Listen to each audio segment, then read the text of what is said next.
Hola, ¿qué tal? Espero estén muy bien. Yo soy Alejandro Mosqueda y el día de hoy tenemos un tema que ya les había prometido desde hace un tiempo. Ya habíamos visto un poco de él con otro autor, con Winnicott justamente. Y el día de hoy lo veremos con el que ustedes me pidieron, que es justamente con Lacan. Entonces, el día de hoy vamos a ver el tema de la agresividad en el canal y justamente con el escrito que tiene Lacan en Escritos 1, justamente llamado o titulado La agresividad en psicoanálisis. Recuerda que si te gusta el contenido de este canal, puedes suscribirte al canal, darle a la campanita para no perderte ninguno de los videos del canal. Además, puedes suscribirte a Patreon, en donde encontrarás contenido totalmente exclusivo. Y ahora sí, sin más, comencemos. Bueno, comencemos el día de hoy y notarán un poco de alergia de mi parte, pero bueno, acá estamos haciendo el video de la semana. Básicamente vamos a hablar de este texto que les contaba, que se encuentra en Escritos 1, la agresividad en psicoanálisis, el cual data de 1948, en una conferencia, en una reunión en Bruselas, en un congreso, mejor dicho, en Bruselas, de los psicoanalistas de la lengua francesa. Este documento va a estar dividido en 5 tesis que Lacan plantea a lo largo del texto. No es un texto corto, pero tampoco es un texto totalmente amplio, ¿no? O sea, tan amplio como, por ejemplo, Función y Campo, ¿no? Sin embargo, vamos a ir desglosando cada uno de ellos. Hay unos apartados que me gustan más, hay otros que no me gustan tanto, que como que a mi punto de vista, al ser el año 48, todavía Lacan está como iniciando, todavía es un poco, no sé si decirlo así, un poco tibio en sus planteamientos, ¿no? Aún no se despega tanto del psicoanálisis de escuela, ¿no? Pero bueno, vamos a ir viendo un poquito, poco a poco. El primer apartado, la primera tesis que Lacan propone, se titula de la siguiente forma: la agresividad se manifiesta en una experiencia que es subjetiva por su constitución misma. Ajá. Entonces, desde el título de la tesis nos va diciendo, nos va adelantando algo de lo que se va a tratar, y es que justamente la agresividad no es dada en sí misma, sino más bien se da como un producto de una dialéctica. Nos va a hablar justamente del dispositivo analítico, el cual se constituye por un intercambio, ¿no? Un intercambio que se produce entre dos personajes, el cual tiene como resultado un sujeto, ¿no? Y la agresividad no es dada, como les mencionaba hace un momento, por sí sola, sino más bien es resultado también de dicha dialéctica en el dispositivo analítico, ¿no? Es decir, la agresividad no es en sí misma. La agresividad que se presenta en el dispositivo analítico no es por sí sola, sino es más bien por esta dinámica que se efectúa, ¿no? Es decir, la agresividad es un producto, ¿no? No es dada por sí misma. Es básicamente la captura dialéctica del sentido que podemos leer. Este primer apartado, esta primera tesis es bastante pequeña, introduciéndonos al tema de la agresividad como Lacan lo podría concebir, ¿no? Y, a mi parecer, un poco, al llamarse la agresividad en psicoanálisis, también implica la cuestión clínica y es lo que va a trabajar Lacan en las siguientes tesis, ¿no? Esta, como les decía, es breve. Y pasamos a la segunda entonces, ¿no? La tesis 2 se titula La agresividad en la experiencia nos es dada como intención de agresión y como imagen de dislocación corporal, y es bajo tales modos como se muestra eficiente. Bien, aquí en esta tesis, que es un poco más amplia relativamente, nos va a hablar justamente de cómo se presentan los imagos, o mejor dicho, va a presentar los imagos y cómo a través de las llamadas, entre comillas, formaciones del inconsciente, así como en el discurso mismo, se nos presenta en la experiencia analítica la cuestión de la agresividad. Nos va a decir entonces que es en estos actos fallidos, en los sueños, en los lapsus, en los chistes, y no solo en estas cuestiones que se llaman formaciones del inconsciente, que así los llama el campo freudiano, que sabemos que para Lacan tienen otro sentido, es decir, forman parte del discurso, ¿no? Son esos tropiezos que uno toma en cuenta, sin embargo, no son sin la lectura del analista. no solo es ahí en donde se manifiesta la agresividad, sino también en las inasistencias, ¿no? Las faltas del pago, los retrasos en la sesión, la idea de no cumplir la regla, por ejemplo, ¿no? Cuando no cumple la regla el paciente es una forma de agresión que se presenta en el dispositivo analítico. En los reproches incluso de la vida cotidiana, en la historia del paciente mismo, ¿no? Y nos da un ejemplo entonces en la página 109 que dice lo siguiente. La comprobamos corrientemente en la acción formadora de un individuo sobre las personas de su dependencia. La agresividad intencional roe, mina, desgrega, castra, conduce a la muerte. Y yo creía que eras impotente, gemía en un grito de tigresa una madre a su hijo que acababa de confesarle, no sin esfuerzo, sus tendencias homosexuales. Y podía verse que su permanente agresividad de mujer viril no había dejado de tener efectos. Siempre nos ha sido imposible, en casos semejantes, desviar los golpes de la empresa analítica misma. Entonces tal vez pueden ir notando que no es que nosotros, analistas, seamos el target de dicha agresividad, seamos el objeto de la agresividad, ¿no? Básicamente, si bien nos prestamos a que esa agresividad se instale o se vierta sobre uno mismo, sobre el analista, no somos en sí mismo el target. Aunque se presente de esta forma, ¿no? Aunque se presente en la forma de que el paciente puede, al no cumplir la regla, al llegar tarde, al faltar a las sesiones, una agresividad hacia el analista, no somos exactamente el target, pero podemos, así se nos presenta y debemos leer dicha agresividad. Pongamos un ejemplo muy simple, ¿no? Inventado, vamos a inventarlo ahora mismo. Un paciente que no se siente escuchado por las personas, ¿no? Un paciente que constantemente tiene una queja en donde no ha sido escuchado por nadie. Y entonces en una sesión el analista interviene y le dice algo en función a lo que el paciente va diciendo. Y el paciente puede reclamar, por ejemplo, su falta de escucha. Y puede decirle al analista, es que tú no me estás escuchando. Tú no me escuchas nunca. Ahí es donde el analista puede escuchar la agresión, ¿no? El reclamo, el reproche que les decía hace rato, ¿no? Y entonces tal vez, o mejor dicho, debe leer dicha agresión para poder entonces así trabajar con ella, ¿no? Y probablemente una intervención del analista puede hacer, me parece, que no te sientes escuchado, así como no te has sentido escuchado por la gente que te rodea, por esta gente importante que has mencionado en otras ocasiones y que jamás te escucha. Así como en este caso, puede haber otros casos en donde la agresividad no haya sido expresada, ¿no? Es decir, en donde las cuestiones de reproche o las cuestiones que le generan cierta, voy a decirlo así, tómenlo con pinzas, agresividad oculta, no sea manifiesta, ¿no? Y aquí Lacan nos da un ejemplo más. Nos dice, esta agresividad se ejerce ciertamente dentro de unas constricciones reales, pero sabemos por experiencia que no es menos eficaz por la vía de la expresividad. Un padre severo intimida por su sola presencia y la imagen del castigador apenas necesita enarbolarse para que el niño la forme. Resuena más lejos que ningún estrago. Comienza entonces aquí Lacan a trabajar esta cuestión de los imagos, ¿no? Y los cuales son presentes en la cuestión de la agresividad. Más adelante, justamente en la misma página, en la 110, nos va a decir lo siguiente. Entre estas últimas, está hablando de los imagos, las hay que representan los vectores electivos de las interacciones agresivas, a las que proveen de una eficacia que podemos llamar mágica.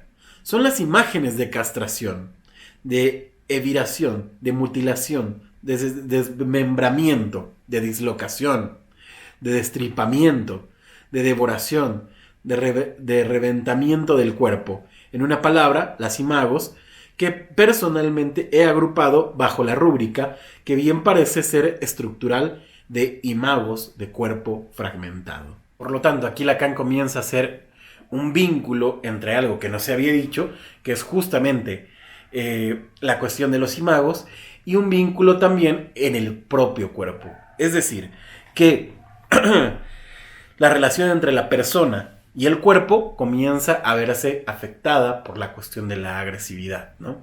Las imagos que se presentan fundadas, vamos a decir así, en la cuestión yoica, comienzan a verse justamente en la cuestión del cuerpo, del desfragmentamiento, de estas imágenes, como decía, de cuerpos fragmentados, ¿no? Estas imágenes de castración que mutilan, ¿no? Estas imágenes que justamente van a tener repercusiones en la cuestión corporal. Ajá. Por eso justamente la tesis 2 habla de cómo se expresa la agresividad y cómo se nos presenta en el dispositivo analítico, ¿no? Como les decía, se presenta en estas llamadas formaciones del inconsciente, en el discurso mismo del paciente, en la vida cotidiana del paciente, y no solo ahí, sino en una cuestión un poco más, vamos a decirlo así, fantasmagórica, con estos imagos que representan justamente, voy a decirlo de alguna manera, una forma de castigo. Después nos encontramos justamente ya en la tercera tesis, que se titula Los resortes de agresividad deciden de las razones que motivan la técnica del análisis. Este es mi apartado favorito. Este y el primero, aunque fue muy breve, pero son mis apartados favoritos, al menos a mí, porque hablan justamente de la técnica analítica y de cómo podemos concebir en el dispositivo analítico la cuestión de la agresividad. Estos primeros tres, porque también el segundo me gustó bastante, a diferencia del cuarto y el quinto, de la cuarta y la quinta tesis, me gustan porque tienen que ver justamente con qué hacemos con la agresividad, cómo se presenta la agresividad en el dispositivo analítico y cómo podemos concebirla. Que como ya hemos visto, podemos concebirla como el resultado, ¿no?, de una dialéctica, ¿no? Podemos verla justamente en el discurso del paciente y dar cuenta que no somos el target. Y por último, justamente vamos a ver cómo repercute en la clínica psicoanalítica, ¿no?, y en sus fundamentos de su técnica. Lo primero que nos va a ir comentando Lacan es justamente la cuestión del diálogo, ¿no? El diálogo parece en sí mismo, dice, constituir una renuncia a la agresividad. Y aquí propone, o mejor pone en la mesa, algo que se dice generalmente en el psicoanálisis, y es que el psicoanálisis sería la cura a través de la palabra. Cosa más falsa no puede haber, menciona, ¿no? Y nos dice que no curamos a través de la palabra. Y justamente es por lo que Freud propuso. Propuso una regla técnica que debe cumplirse. Una regla que justamente genera una práctica distinta. En nuestra práctica no se habla como en cualquier otro espacio. En nuestra práctica la regla dice, hable cualquier cosa que se le venga a la mente. No se trata entonces aquí de liberar los males, como cuando uno se encuentra con un amigo y le empieza a contar sus desgracias de la vida cotidiana. Se trata aquí más bien de hablar sin intención. Se tratará entonces de que el analista haga escuchar la voz del paciente, en donde él mismo pueda hacer escuchar esta voz y entonces, ahora sí, el analista decida intervenir en momentos precisos. Voy a decirlo de alguna manera, hacerle entender al paciente que no vaya demasiado rápido, pero tampoco demasiado lento. Y justamente en eso se halla algo de la agresividad que repercute justamente en la técnica psicoanalítica. Y recordaremos justamente los inicios de la técnica con el viejo Freud, encontrando la transferencia como un obstáculo dentro del análisis. ¿Cómo se establece esta transferencia, llamémosle negativa? Justamente cuando el analista hace cumplir la regla del análisis, ¿no? Menciona aquí Lacan. ¿Qué preocupación condiciona, pues, frente a él la actitud del analista? La de ofrecer al diálogo un personaje tan despojado como sea posible de características individuales. Es decir, cuando hacemos cumplir la regla, también hacemos cumplir de manera análoga la cuestión de la abstinencia. ¿Y a qué se refiere con eso? Pensemos acá. Nos borramos, dice. Salimos del campo donde podría percibirse este interés, esta simpatía, esta reacción que busca el que habla en el rostro del interlocutor. Evitamos toda manifestación de nuestros gustos personales, ocultamos lo que puede delatarlos, nos despersonalizamos y tendemos a esa meta que es representar para el otro un ideal de impasividad. Por lo tanto, el analista, al despersonalizarse, como dice aquí, al hacer cumplir la regla de abstinencia, lo que hace es ofrecer, lo menciona en el texto y lo voy a parafrasear un poco, pero un espejo no idéntico, vamos a ponerlo así. Ajá. ¿A qué me refiero con esto? A que, si bien, no sé si han escuchado, seguramente sí, que el analista o ir al análisis o ir al psicólogo es como verse al espejo porque uno puede rebotar ciertas cosas, en realidad uno no es un fiel espejo. Ya que de ser así, lo dice ya al final del texto, sería, no catastrófico, pero sería irritante, ¿no? Y lo dice Lacan de la siguiente manera. Y con todo, repitámoslo. Esta imago no se revela sino en la medida en que nuestra actitud ofrece al sujeto el espejo puro de una superficie sin accidentes. Pero imagínense, para comprendernos, lo que sucedería en un paciente que viese a su analista una réplica exacta de sí mismo. Ajá. Es decir, que el analista no replica exactamente lo que el paciente está diciendo. No tendría mucho sentido y solo alimentaría, voy a decirlo así, la cuestión de la agresividad. Si bien nuestro posicionamiento bajo la cuestión de la abstinencia, en donde no se trata de no decir nada, ojo, no se trata de eso, sino más bien se trata justamente de evitar las manifestaciones de nuestros gustos, por ejemplo, o nuestras reacciones hacia el hablar del paciente, ¿no? El discurso del paciente. Me refiero a esto no a que todo el tiempo estén neutros, sino más bien a que si en algún momento hacemos un tipo de expresión, es en viras a una intervención, ¿no? A poder intervenir en ese discurso, a poner esos puntos, esas comas que son necesarias. A contrario o a comparación de una plática entre amigos, ¿no? En donde si el amigo nos dice, ¿qué crees? Me acabo de separar, y uno dice, ¿no? Qué lamentable y todo eso, entonces uno comienza a alimentar de alguna manera lo que el paciente espera, ¿no? Lo que, vamos a decirlo así, ese yo esperaría como un espejo o mejor dicho, con una superficie accidentada, ¿no? Y bien, ¿qué hacemos entonces cuando se presenta esta transferencia negativa? Nos dice Lacan lo siguiente. Debemos, sin embargo, poner en juego la agresividad del sujeto para con nosotros, puesto que esas intenciones, ya se sabe, forman la transferencia negativa, que es el nudo inaugural del drama analítico. Ajá.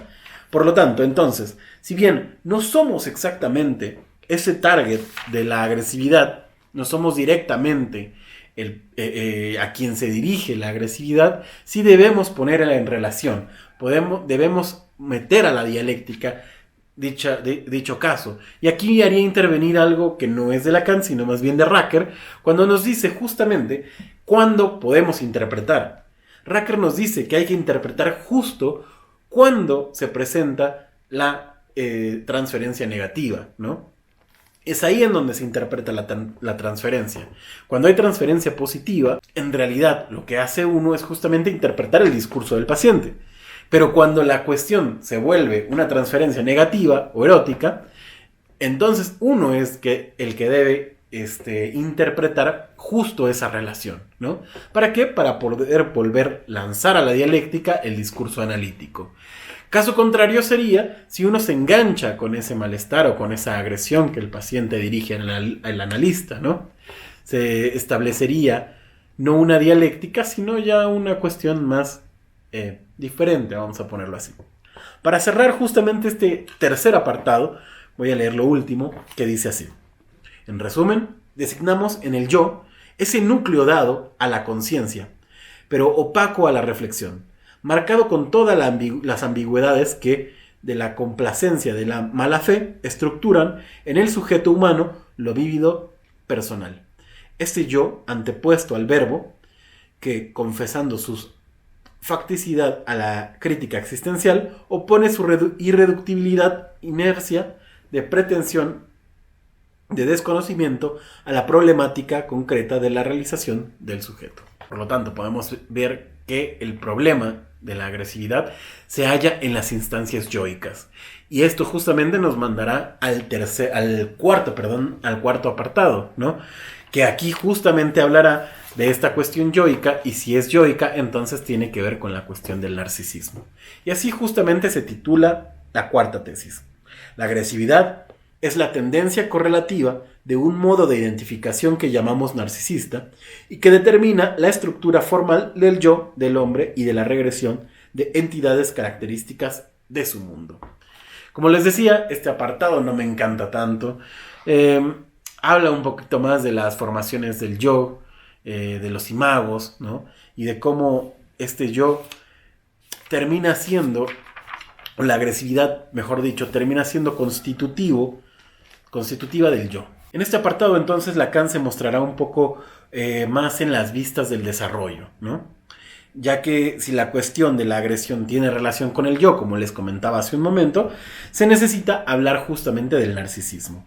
Inicia contándonos que no debemos quedarnos con las cuestiones psicologizantes, ¿no? de la conducta, como son las palmadas, los golpes, y esta idea de poder o de pensar que el niño golpea o o le da palmadas a alguien más, como en aras de dominar su cuerpo, ¿no? Pero para ello entonces vamos a irnos a la 117, en donde nos dice lo siguiente: hay aquí una especie de encrucijada estructural, en la que debemos acomodar nuestro pensamiento para comprender la naturaleza de la agresividad en el hombre y en su relación con el formalismo de su yo y de sus objetos.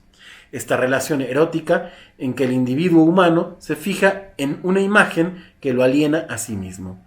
Tal es la energía y tal es la forma en donde toma su origen esa organización pasional a la que llamará su yo. Aquí entonces nos habla justo de la estructuración del yo, de cómo se estructura y de cómo entonces va a generar un conflicto interno, determinando así justo el aparecer del deseo, el origen o el despertar, mejor dicho, del deseo como deseo del otro. Ajá. Entonces, podemos ver que el yo aparece desde el origen marcado por una relatividad agresiva. Los psicoanalistas entonces seremos los encargados de hacer titubear la idea del yo, ¿no? Los psicoanalistas entonces somos los encargados de relativizar la cuestión de la agresividad en cuanto al yo. Nos dice también que la noción de la agresividad termina siendo como una especie de tensión correlativa a la estructura narcisista, ¿no?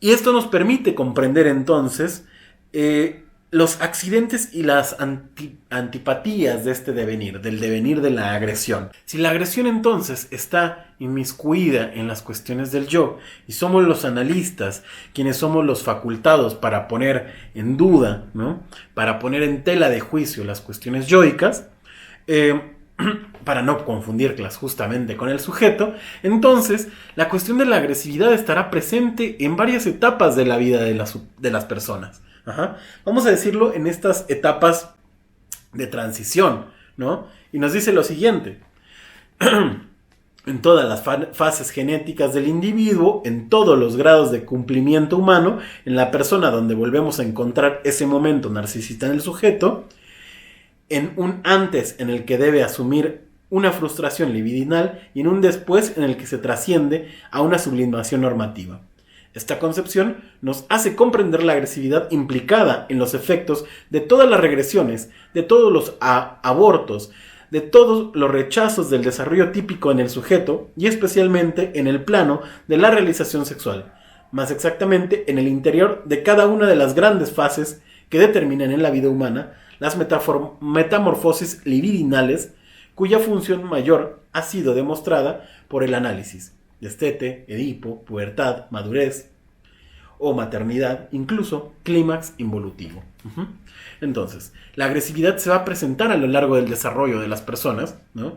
Como justamente ligado a la cuestión del narcisismo. Cada que haya un momento narcisista en las personas, entonces, ahora sí, devendrá justamente esta cuestión de la agresividad, ¿no? Sin embargo, se carga de una cuestión moral. la cuestión de la agresividad también es donde el analista encontrará en el discurso del paciente que no solo se trata de una cuestión agresiva, sino que el problema deviene también cuando es cargado de problemas morales o de concepciones morales. La quinta tesis, y digámoslo así, es una especie de tesis un poco más general, ya no en la clínica, ya no en una cuestión del desarrollo, sino más bien en una cuestión del malestar de la civilización, ¿no? Ya que esta quinta fase o esta quinta tesis se llama de la siguiente forma: semejante noción de la agresividad como una de las coordenadas intencionales del yo humano, y especialmente relativa a la categoría del espacio, hace concebir su papel en la neurosis moderna y en el malestar de la civilización. Bueno, entonces, en esta última tesis va a plantear la diferencia de concepciones entre la lucha darwiniana, ¿no? Entre la lucha por la vida, asegurando justamente la supervivencia del más fuerte, o del más adaptativo, mejor dicho, a la lucha hegeliana, ¿no? Es una lucha del amo y el esclavo, entonces comienza a decir Lacan. No se trata de una lucha darwiniana, sino de la lucha hegeliana. Y con esta cerramos el video del día de hoy. No obstante, tenemos también aquí algunas verdades psicológicas. Para aquellos que dicen que Lacan aborrece a la psicología, no se trata del aborrecimiento de Lacan a la psicología, sino más bien de qué aportaría el psicoanálisis a la psicología, por ejemplo, ¿no? En este caso dice, a saber, hasta qué punto el pretendido instinto de conservación del yo flaquea fácilmente en el vértigo del dominio del espacio. Y sobre todo, hasta qué punto el temor a la muerte del amo absoluto, supuesto en la conciencia por toda una tradición filosófica desde Hegel, está psicológicamente subordinado al temor narcisista de la lesión del cuerpo propio. Bien, la agresividad en psicoanálisis, entonces, este discurso que genera Lacan en el Congreso de los Psicoanalistas de Lengua Francesa, nos aporta, a mi punto de vista, muchas concepciones acerca de cómo trabajar con la agresividad. Si les soy sincero, como les decía hace un momento, la cuarta y la quinta tesis no me agradan tanto, ya que van de otra cosa que al menos no son exactamente de mi interés. Esto es una cuestión totalmente personal, ¿saben? No es que no sean buenas, sino más bien a mí me llama muchísimo la atención más cómo trabajar con la agresividad, cómo se presenta la agresividad dentro del dispositivo analítico y cómo ésta ha repercutido justamente incluso en la técnica misma del análisis. Y cómo la agresividad no es necesariamente vista como una cuestión que surge en sí misma, sino que surge en una dialéctica que se va a presentar sí o sí dentro del dispositivo analítico. Bueno, espero que les haya agradado el video del día de hoy, espero haber sido claro. Les recuerdo también que pueden suscribirse a Patreon para encontrar material totalmente exclusivo, y también pueden suscribirse a todas las redes sociales, Instagram, Facebook y TikTok. Y no me voy sin antes recordarles que nosotros no lo sabemos todo, pero podemos estudiarlo juntos. Hasta la próxima.